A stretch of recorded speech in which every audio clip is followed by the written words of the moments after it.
2018-yil 3-aprel kuni soat 19:00larda Oltiariq tumanida yashovchi sudlanuvchi X.B.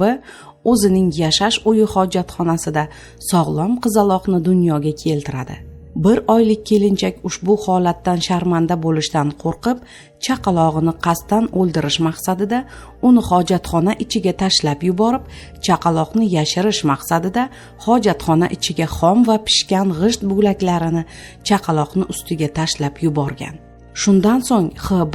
mazkur holatni yaqinlaridan yashirib, qornida bo'lgan 1 oylik homilasini tushish xavfi bo'layotganligi sababli qon ketayotganligini aytganligi uchun yaqinlari tomonidan Oltiariq tuman markaziy shifoxonasiga olib borilib, unga birinchi tibbiy yordam ko'rsatilgan.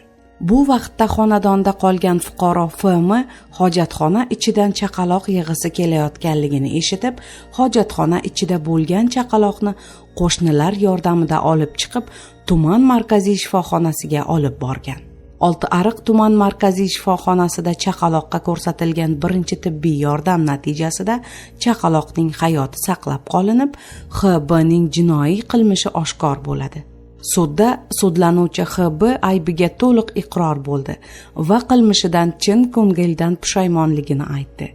Jinoyat ishlari bo'yicha Buvayda tuman sudi hukmi bilan X.B. ga 2 yil muddatga ozodlikni cheklash jazosi tayinlandi.